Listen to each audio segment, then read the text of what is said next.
Honestly, with trauma, talk therapy has been shown to be ineffective. With psychology, we have to base our strategies based on the research of how we're wired to have healthy psychology.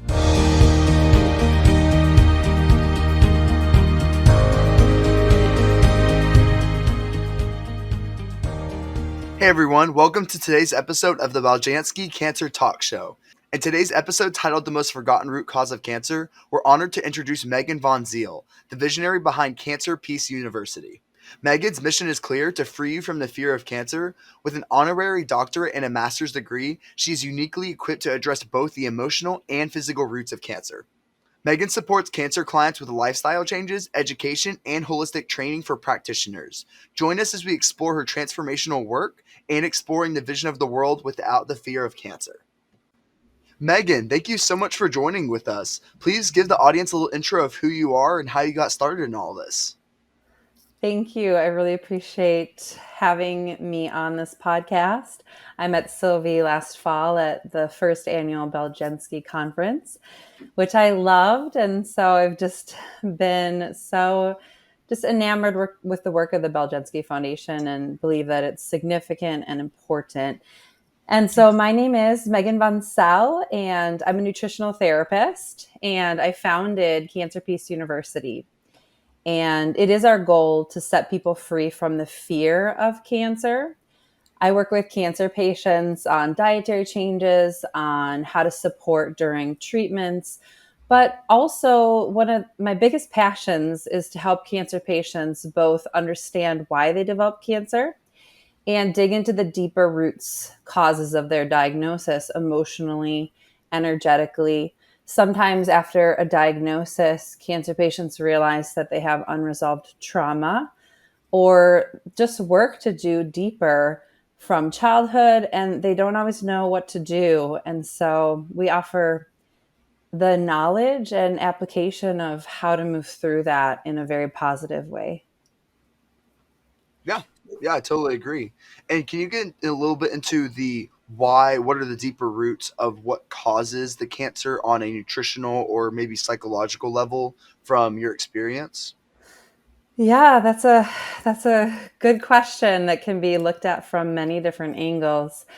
And everyone seems to have nuances of why cancer has had the opportunity to grow unabated without the immune system involvement. But many times, cancer patients are really in a place of frustration prior to a diagnosis. Sometimes they've been in a stagnant job that they've hated for years or relationship that has caused a lot of pain. And some have been through significant trauma that they've tried to resolve for years through traditional talk therapy without any resolve. And what we try to do at Cancer Peace University is help cancer patients really understand that when you have a trauma or even a micro trauma from childhood, it wires your brain a certain way. So your subconscious mind carries your belief system from womb to seven. And it doesn't have to be that you had the worst childhood ever and you had this major trauma where someone died or you're abducted or abused. It actually can be a very simple moment of an imprint in a belief system that shifts your perspective and trajectory of how you express or you don't express your personality. And so, what we try to look at is what has contributed to your cancer diagnosis through your childhood. What are those vivid memories that carry a lot of intensity or sensitivity, or things that you weren't able to process as a child because you did not have the emotional intelligence and the connection between the right brain and the left brain? And it's basically the job after you're fully formed and developed, which your brain isn't fully developed until 25. Our job is to really rework our childhood by redesigning those vivid memories and reacquainting ourselves with our childhood from a different perspective and releasing emotions. But people don't know how to do that and don't know the research. There's a lot of research on neuroplasticity. And neuroplasticity is the reality that your mind is a muscle that can be exercised. And when you exercise your mind to connect it both consciously, subconsciously, you innervate the brain to be able to access the deeper truths of how you're operating. And we're not just going over it by positive thinking, but we're getting to the real reason why you have certain emotions that come up on a regular basis. And that's But just the beginning. when we look back, I mean, all of us, we can find some trauma in our childhood or adolescence. I mean, everybody has survived some kind of trauma. However, not everybody will be marked and kind of wounded as an adult because of that.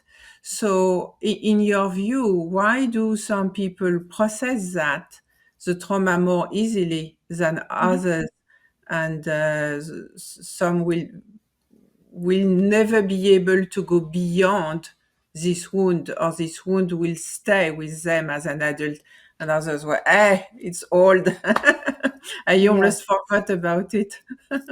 Yes, thank you. That's a great question, Sylvie, because it is true that we've all had trauma, and we would all have cancer if it was just trauma based, but it is the reality that some people are better equipped and better able to move through a trauma than others. And some of it is how you're raised, how your family expresses emotion.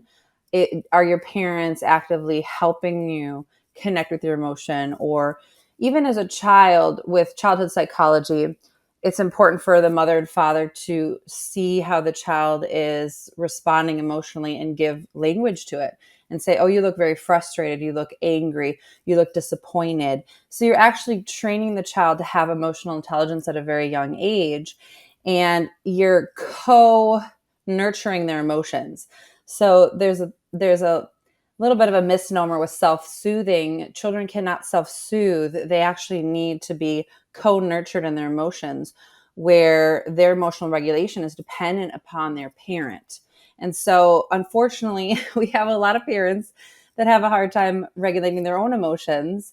And so then their child is picking up on their parents' emotional dysregulation and their parents' inability to express emotions in a healthful way. And they're taking on those emotions as their own. Or they go through something and they don't find an open space to talk about it with their parents. So I had a client diagnosed with adenocarcinoma, and when he was going through some of our curriculum, he was just asking himself, he was in prayer, he was just having this moment of, why did I develop cancer emotionally? And he had this memory come up when he was a child, and it was a very simple memory, definitely not traumatic on if you were to scale it in any way. It was basically just him trying to impress a girl, and he tried to tell a joke. The girl rejected him, thought he wasn't funny, and he felt very self-conscious. He felt rejected, and he went very internal. He didn't talk about it with his parents. He didn't express it. He remembered for 3 days. He just like stewed on it, and it internally, he just came to these conclusions that he was not funny, not cool. He didn't want to feel rejected again. So he shifted his personality. He started to be more quiet, less expressive. And the biggest thing with that is, if he would have just talked it through with his parents or had a space to open up, that probably wouldn't have happened. And so he said it totally changed the way he related, to the point where he could see in his marriage, he had really become an emotional cushion for his wife. And all the expression was about her, getting her needs met, allowing her to have freedom of expression. And he was just suppressing his emotions, keeping himself under the radar, but it was really still affecting him. And he had to go back to that memory, rework it, do some forgiveness, work on that memory, and then actually make changes in his marriage. But that was what he needed. And it was what the significant shift that he needed emotionally. Discover the incredible journey in winning the war on cancer, the epic journey towards a natural cure. Written by Sylvie Beljanski, this book is a testament of resilience, hope, and a fresh take on cancer treatment. Michelle Kagan, former Health Sciences Institute editor, says Winning the War on Cancer offers an eye-opening glimpse into natural cancer cures and the many lives they've saved and changed.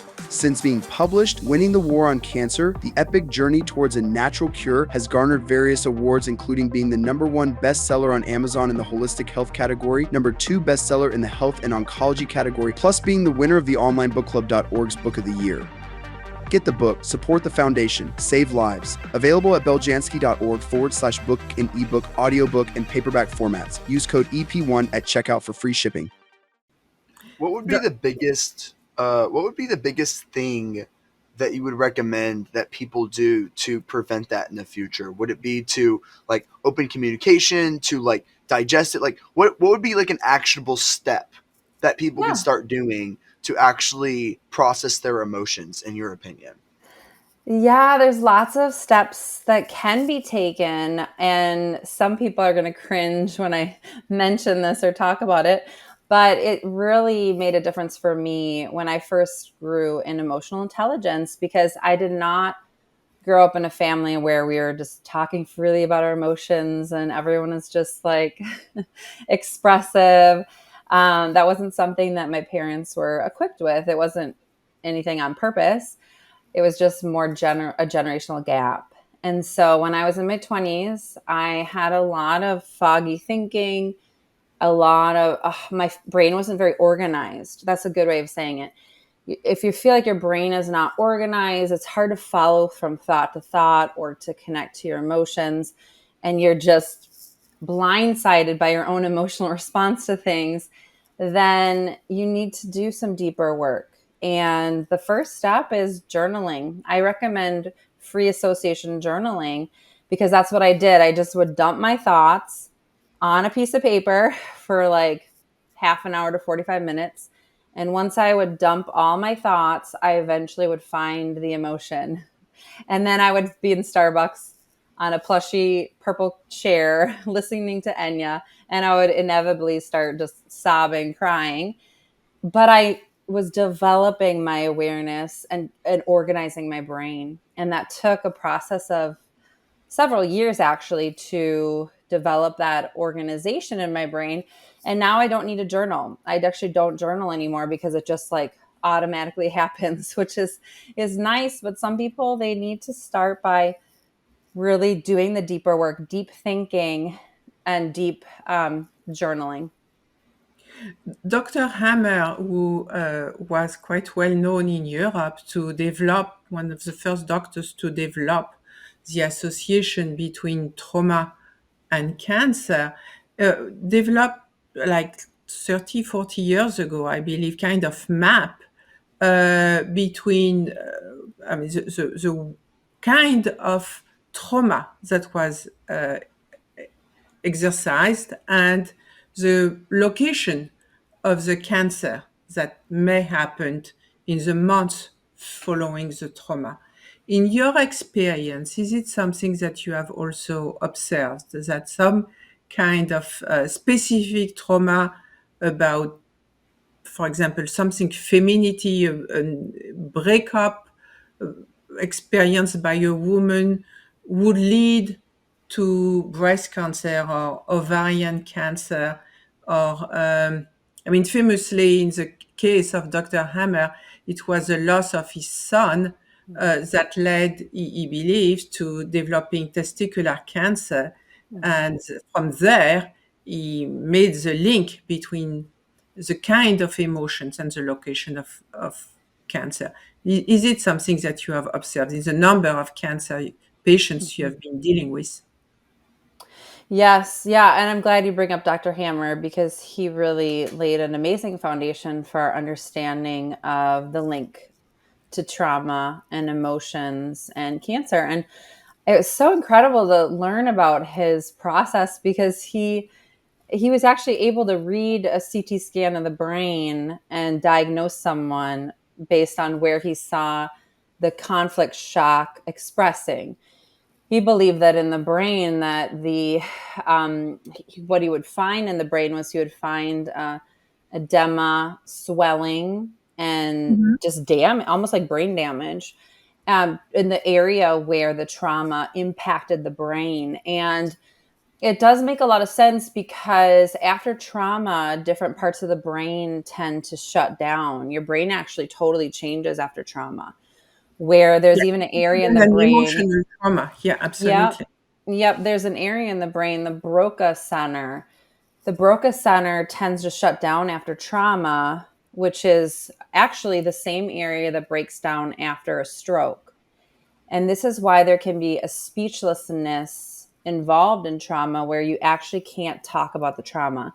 Your trauma does not have a cohesive story of a beginning, middle, and end of the story. You just have these intensified impressions and emotions that are almost just visceral in your body. My son, Noble Thomas, died during labor and delivery in 2016. And my brain was just a totally different thing after the trauma. I could not remember things. I had this hyper response when my phone would ring, and I struggled to find purpose and meaning because of that Broca area being shut down. I had a hard time talking about it. But going back to your question about Dr. Hammer, it is very interesting that it does seem that the cancer seems to settle in a way where it's connected to the emotional center in the brain that was affected by the trauma. I remember working with a client with uterine cancer. And she said she was the healthiest person out of all of her friends. Everyone was shocked that she had cancer. She exercised. She ate really well. She was not eating processed food or sugar or gluten or even dairy. Her diet was essentially really clean and healthy. But when we started talking and she started working with me, she was delaying a hysterectomy because she was young and didn't want to go through a radical surgery. We realized that she was date raped when she was 17 years old. She thought she had resolved that trauma, but then after her diagnosis, she started to feel the same emotions of resentment, bitterness, hatred towards the perpetrator, the person who raped her. And she realized it was not resolved, that she had just covered the surface of it. So we went through a process together over several sessions of really resolving the trauma, really addressing those memories that carried those toxic emotions and moving her through a process of release. It wasn't talk therapy. It wasn't just talking about it and letting her have space. There's actually ways to allow the expression to shift energetically and The release. remove the trauma. Yes. Yeah. And so it was awesome that she processed it to the point where one session she went home and she was throwing up. And I was like, well, that means something's shifting Mhm. physically. And then a few weeks later, her scan was clear. She had no uterine cancer, canceled her hysterectomy. Her doctor just chalked it up to a spontaneous remission. But it was trauma related. So usually with the female cancers, whether it be ovarian, uterine, there's usually some sort of boundary issue, or it could even be abuse or rape or molestation as a child. Like clients with ovarian cancer have stories of just horrific stuff in their childhood of being molested. With breast cancer, it's usually a separation conflict. So I find usually there's a major relational separation, either a loss or perceived loss of a relationship. So sometimes it's even just a relationship conflict that cannot be resolved because the person has a hard time resolving that.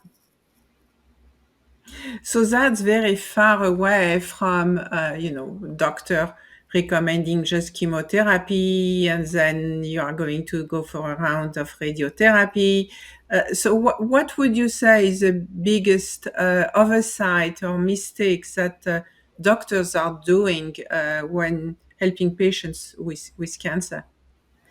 Yeah, I think that one of the biggest oversights is just rushing someone into radical interventions when they have a slow growing tumor or they have some time.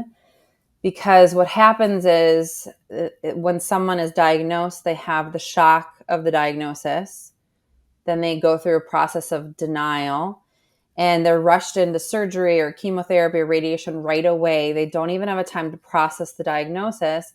And then you have compiling trauma. So you have the trauma of the diagnosis, and then whatever unresolved trauma is related to the diagnosis.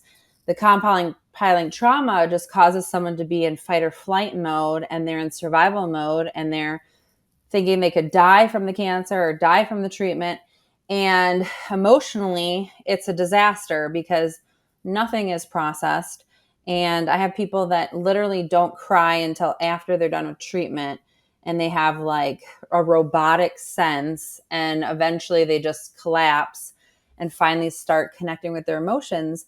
And at that point, you're completely under a lot of challenges with side effects, and then your body, you're losing some ability to have optimal health. You have a lot of side effects from the treatments themselves, and then that causes a hard that brings it to a point where it's very hard to process emotions in a deep way, because you don't feel well, you have brain fog, or you so it just everything compiles. And so I think that there's a better way to do it. I don't know exactly what it is, because some people in their diagnosis, they may need chemotherapy, they may need radiation, they may need surgery.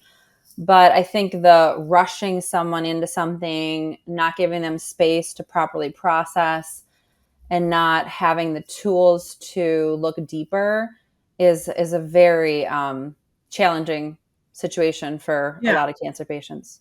actually, I believe it's another additional layer of trauma. I mean, the diagnosis and then rushing to a treatment, and then they feel overwhelmed and they don't know. Yeah, they feel overwhelmed, and they're losing control of their lives. And that's not, I mean, a beneficial feeling helping them to recover. To the No. opposite. Mm-mm. No, Uh, it's And do you think that's because, I mean, doctors are themselves into kind of machine where they have to sell treatments actually, or do they simply ignore the research? Because there is a lot of research with regard to the effect of trauma on our health. Can you tell yes. us about this research? Yes, and I would love to tell you about the research. So we had our first annual conference, and it was, what I heard from people was this was the best conference they'd been to in years. It was life-changing, it was uplifting, it was inspirational. They said the friendships they created were really powerful.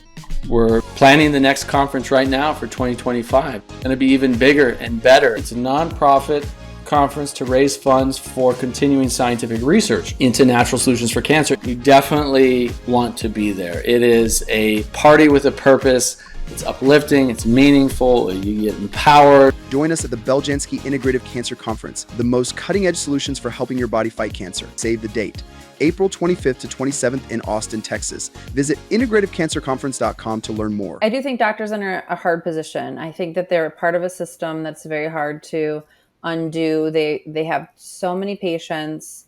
They don't have enough time to give appropriate care, because they're pressured with too many patients, not enough time, and they don't have the right balance to dive into more of the research. And so when we look at some of the research in terms of emotional roots to cancer, it's very interesting. The work of Dr. Hammer provides a great foundation. There's also a study that was done in the 1980s looking at multiple melanoma, and what they found was the type C personality. So when they were doing some physiological tests on cancer patients, when there's a triggering phrase or a triggering image, they were really monitoring if there was a stress response to the phrase, if they were being triggered psychologically. And the interesting thing when they compared cancer patients to those with heart disease and those with no disease is that those with cancer, what would happen is they would have a triggering their body would go into fight or flight. There would be a stress response. Their heart rate would increase. And the researcher would say, how is that image affecting you? How do you feel? And they would say, I feel fine. And they would have no way of connecting with the stress response in their body. Either they were ignoring it, denying it, or they were just in a pattern of suppressing emotions. And so a lot of cancer patients that I work with need to grow in emotional intelligence. They don't have the tools, or they haven't developed the tools, or they grew up in a home where parents would say things like, boys don't cry, or you're a big girl, you don't need to cry anymore. Things like that. And you learn to suppress, you learn to squash your emotions. Or sometimes people are highly sensitive. So cancer patients can also be very empathetic and compassionate based on that study. They found that cancer patients tended to be more caring, concerned about people, but then they carried people's burdens, or they had so much deep emotions about things that they couldn't even process the depth of their emotions. And some of the research, when we look at the patterns of bitterness, resentment, hatred, those toxic, really toxic cancer emotions, the research in looking at psychoneuroimmunology, they found that when someone's in a state of fight or flight because of an emotional response like bitterness, anger, and hatred, they're releasing cortisol, adrenaline, noradrenaline. And when those stress hormones are being released, the natural killer cells of the immune system are glued to the blood vessel lining, passive, like we're not doing anything. We're just glued and passive. And so it's suppressing and stopping an immune system response when you're in fight or flight. And most people think about fight or flight when they think about a car accident or a physical injury, but they don't realize that if you have unresolved trauma, or if you're in a place of bitterness or resentment, you are triggering that stress response day in and day out. And you are suppressing your immune system. Yeah, that makes a lot of sense. And what I wanted to ask is, what actionable advice would you give to someone to, so let's say I have a trauma in my past, a hidden trauma that I don't know that's there. What are your ways to uncover that trauma that are there, that are potentially causing cancer, that I don't know about? What would be your advice there? Yeah, so that's a good question. So uh, it's common that cancer patients may not have awareness. Partly it is because of the type C personality, because of the tendency to suppress emotions. And so cancer patients do need to grow in emotional intelligence, which is a simple skill that becomes more complicated to learn as an adult, because your emotions become even more diverse and more challenging to. It's easier as a child for me to talk to my 5-year-old and say, oh, your face, you look disappointed, you look sad, and talk through those emotions, because that's setting the stage for him to develop his own emotional intelligence. But when you're as an adult and you feel there might be something deeper, but you're not fully aware, there's strategies to work on connecting the conscious mind to the subconscious mind. Now, research has shown that deep thinking by itself and the journaling process I mentioned can start connecting your conscious to your subconscious mind. When I started doing the free association journaling, sometimes I would have a memory come up that I was not thinking of, not aware of. And I was like, oh, this is related to the emotion I'm feeling. And then I was able to rework that memory. I call it redesigning that memory. So that's one strategy. Meditation. So meditation can be hard for people if they've never done it before, but learning how to meditate on a phrase and calm your mind down from just running to a meditative state, a more theta state of mind, will help access the beliefs and the memories in your subconscious mind. So finding a very simple phrase.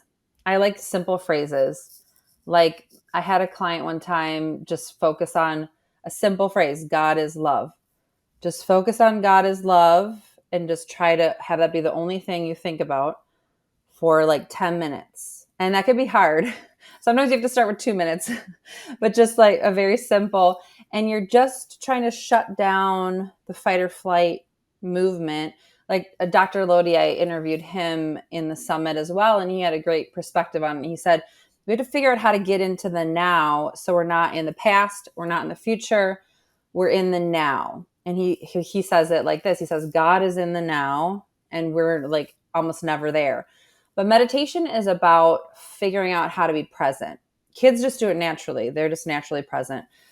But we need to relearn how to do that. And part of it is we're relearning how to operate more out of our right brain.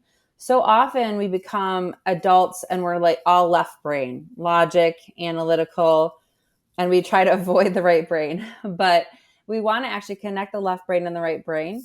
So creative processes. So with trauma therapies, they talk about you can do the top-down processing of trauma, which is the deep thinking, journaling, meditation, redesigning memories, or you can do the bottom up. So bottom up is if you're really in a state of shock and trauma and you have no way of processing it or giving language to it, you need to do movement like dance, massage, rhythm. It was pretty incredible, some of the research, but they've looked at different cultures that have been affected by war and affected by child soldiers and just really intense, crazy stuff. And they started to do forums, and then they would do community musical expression and community dance as a healing process, as a way to really basically center yourself. When you're doing movement, you're actually telling your body, I'm safe, I survived the trauma, I'm alive, and you're recentering your nervous system. So that is something that can really help. For adolescents and children, they also need movement. So sports can actually be helpful when someone doesn't have emotional intelligence to express something. Sports can naturally express something. For adolescents, it might be theater or drama. Maybe they need to be in a position where they're expressing someone else's emotions, but it's like a metaphor that's helping them express their emotions. So those are some of my thoughts or ideas. So can you walk us through, for example, you get a new client. How do you work with a new client? How do you welcome him or her and dive into the ways to help the new client and advise him or her? I think that's a great question. So I try to listen and find out where they are. So I find cancer patients come to me and I can tell if they're maybe very emotional intelligent. They already have the tools. They know what to do. They just need some practical guidance. And then sometimes people come to me and they really need more tools. They need more understanding. So over the last decade, I've developed more curriculum support for that type of cancer patient. So I have videos that they'll watch.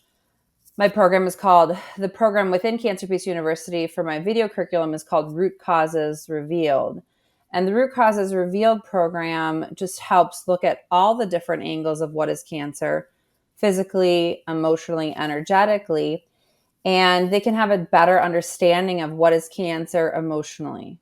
What is cancer based on quantum healing frequencies and the work of Dr. Roy Rife and Rife technology, but also the frequency that your beliefs and your emotions give off in the body and how that hinders a healing process in the energetic channels in your body. And sometimes people just need that knowledge to have more of the clarity of understanding of why this is important. It's the same thing with diet and lifestyle. If a cancer patient doesn't understand why the diet, why what they eat and what supplements they're taking is going to help them, then they have no buy-in. So they're not gonna do it. They're not gonna follow through with it. So I found that I really needed to have a path of education. So a lot of it is starting with, okay, your commitment to yourself is going through this learning process and allowing yourself to learn new tools, learn new ways of coping with stress, learn new ways to process emotions.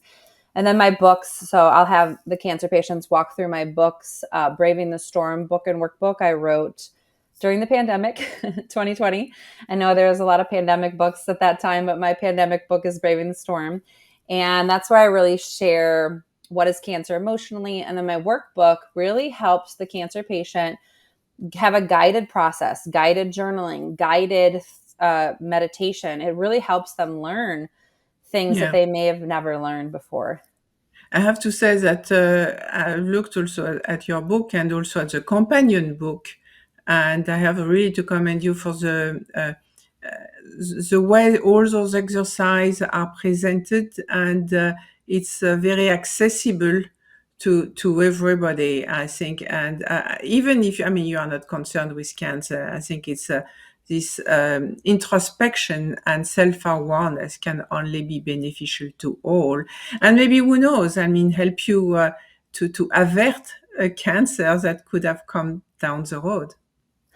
Yes. Yeah. Thank you, Sylvie. I really appreciate that. And I put a lot of love and passion into that process. And it actually came after working with cancer patients for over 8 years. And I realized that I was hitting a wall with some cancer patients and couldn't get anywhere on a one-on-one session because they didn't have the tools and they weren't working on it on their own. They didn't develop emotional intelligence. I can't help you create emotional intelligence unless you're engaging in the process on your own. And so I really learned that I needed to have more resources for cancer patients because I was not the solution. I had the knowledge, but I had to get the knowledge to the cancer patient to empower them in a process that they needed to understand, believe in, and then know what to do. Yeah, I think it goes beyond what you are doing, goes beyond cancer patients. I think it has a potential to be beneficial to everybody. As you said at the beginning of this interview, I mean, we are not learning at school how to process our emotions. And what you are doing in a very simple way, helping people to get in touch with their emotions without the intimidating and costly cost of starting a psychotherapy, for example. Yes. And I actually think that some people need to do some of this work before finding the right therapist because sometimes you show up for therapy and you don't always know how to approach it or what to talk about, or you don't have the depth of connection. And honestly, with trauma, talk therapy has been shown to be ineffective. And a lot of people that come to me, they say, "Oh, I've been in therapy for 20 years." And then I ask them what type of therapy, and they're talking, "Oh, talk therapy would just show up every week and talk about how I was feeling." And really no neuroplastic learning or neuroplastic exercises related to positive plasticity, which we know that so many things in mainstream world is completely not founded in research. I mean, your research the Beljanski Foundation is based on research. Well, for me, with psychology, we have to base our strategies based on the research of how we're wired to have healthy psychology. And when you're going through a modality of psychotherapy that is simply not connected to any basis of research of understanding of how we're wired for optimal psychology, it's not going to have an effect. It's not going to be positive or beneficial. It can actually re-traumatize someone to simply talk about trauma every time and not have a place to resolve it. Yeah, that's amazing. Megan, please tell the audience how to find you and how to get in touch with you and how to get And in touch with your book and everything else like that. can you show us your book? Oh, sure. Oh, you know what? I think I ran out of my book. I ran out of it. So many people kept grabbing it. So many people were taking it, and they like that's a great that's a great Yeah, thing it's like to sometimes happen. I have a big stack and then sometimes they're just gone. Well, awesome, Megan. Please tell the audience how to find you and how to get your book and everything else like that. Yeah, awesome. So my website is www.cancerpeaceuniversity.com. And my email is cancerpeace, PEACE, university@gmail.com. And we're really focusing on giving cancer patients support through our curriculum right now in our Root Causes Revealed course and our workshop, the 3-step cancer solution. So if you're just wanting any of the resources that I mentioned and you're wanting to just take that next step for yourself, you can always reach out, and I'd love to find a way to support you. Awesome. Well, Megan, thank you so much for joining. Thank That's you. all we have time for today. And thank you everyone for that did get this far, audience wise. Thank you so much for if you did watch this far. This is the Beljanski Cancer Talk Show, and we'll catch you next time. Thanks, guys.